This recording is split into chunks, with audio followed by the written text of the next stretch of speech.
Hello दोस्तों, स्वागत है आप सभी का everything is stock market channel पर।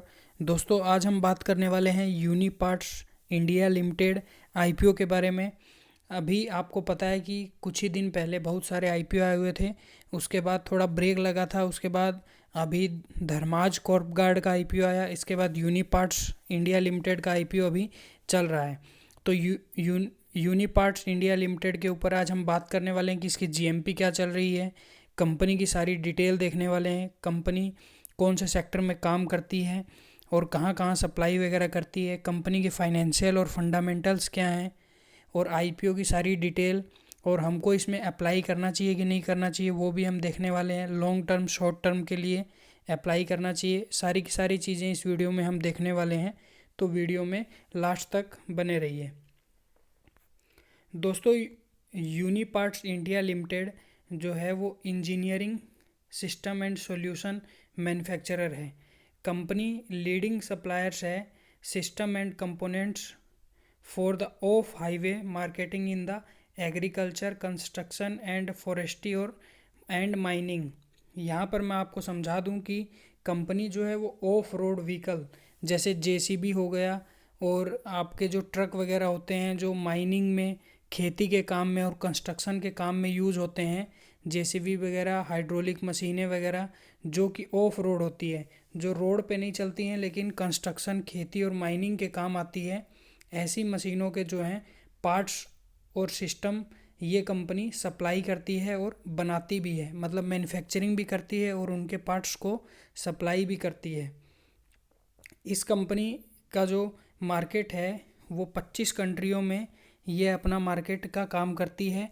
मतलब 25 कंट्रियों में, इंडिया के साथ साथ 25 और कंट्रियों में भी ये सप्लाई करती है, जिससे इसमें 25 कंट्रियों में सप्लाई करने से जो इसका कंपनी का रेवेन्यू है वो 80% का रेवेन्यू बाहर से आता है।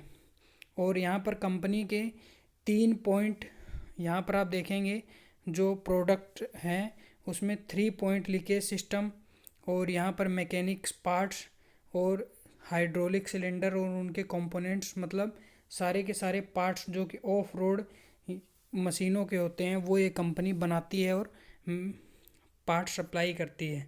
यहाँ पर आप देखेंगे कि इसकी जो फैकल्टी है वो इंडिया में 5 मैन्युफैक्चरिंग फैकल्टी है, जिसमें से 2 लुधियाना, 1 पंजाब, 1 विशाखापट्टनम, 1 आंध्र प्रदेश और 2 नोएडा उत्तर प्रदेश में है। इसका वेयर हाउस इंडिया के बाहर भी है और एक मैन्युफैक्चरिंग फैकल्टी इसकी इंडिया के बाहर भी है। तो इसका जो काम है वो इंडिया के अंदर और इंडिया के बाहर दोनों का इसका काम है। कंपनी का क्या काम करती है आपको समझ में आ गया होगा। कंपनी जो है रोड पे ना चलने वाले जैसे कार, स्कूटर, बाइक, इन सभी को छोड़कर जो कि ऑफ रोड, यानी कि जो खेती के काम में जो मशीनें आती हैं, ट्रैक्टर वगैरह, और जो खुदाई की, माइनिंग की काम में जो मशीनें आती हैं, कंस्ट्रक्शन में जो काम में आती हैं, जेसीबी वगैरह, उन सभी के पार्ट्स को बनाती है और सप्लाई भी करती है। कंपनी का मेन काम है। अब कंपनी के रेवेन्यू के बारे में बात करें तो आप देखेंगे कि 31 मार्च 2019 में यहाँ पर 70 करोड़ का प्रॉफिट था आफ्टर टैक्स, जो कि घटकर 2020 में 62 के लगभग पहुँच गया, क्योंकि यहाँ कोरोना पेंडेमिक भी चल रहा था तो हो सकता है कंपनी का रेवेन्यू कम हो गया। इसके बाद 2021 में ग्रोथ में आया कंपनी का रेवेन्यू और 2022 में यहाँ पर अच्छी खासी ग्रोथ में रेवेन्यू आ गया और कंपनी का कर्जा भी लगातार कम होते जा रहा है। तो कंपनी के फाइनेंशियल को देखते हुए और कंपनी के काम को देखते हुए इसमें लॉन्ग टर्म में भी आप जा सकते हैं।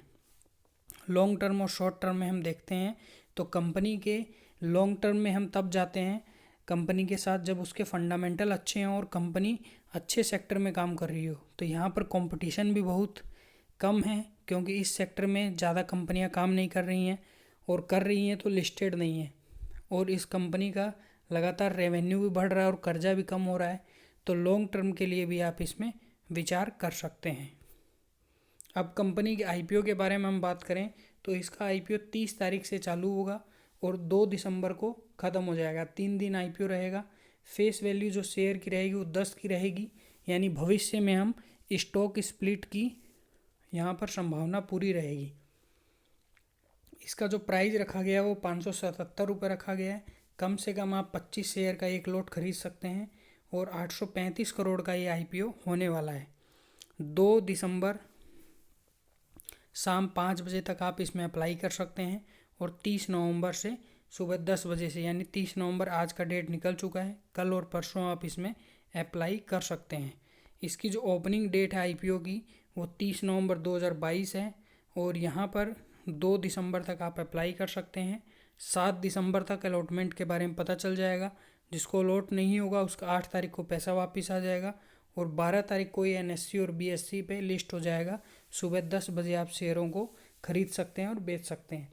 NSE और BSE दोनों पे लिस्ट होगा और इसका जो इशू साइज़ है, जितने करोड़ का ये IPO है, उतना सारा का सारा पैसा इनके प्रोमोटर की जेब में जाने वाला है, यानी कि सारा का सारा ऑफर फॉर सेल रखा गया है।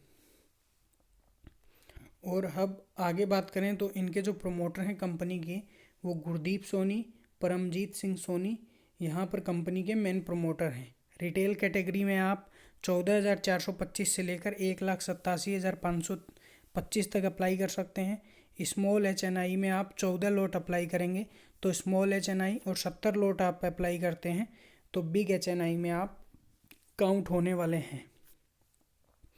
जो इसके प्रमोटर हैं उनकी 75% हिस्सेदारी है, जो कि IPO आने के बाद 65% की हो जाएगी, यानी 10% कंपनी के प्रमोटर अपना हिस्सा इसमें से बेच रहे हैं। अब कंपनी जो पहले दिन सब्सक्राइब हुआ है वो 0.58 टाइम्स सब्सक्राइब हुआ है, जिसमें से रिटेल वालों ने 0.77, स्मॉल HNI, बिग HNI यहाँ पर देख सकते हैं और NNI यहाँ पर 0.90 गुना खरीदारी की है और अभी QIB ने कुछ भी यहाँ पर ख़रीदारी नहीं की है।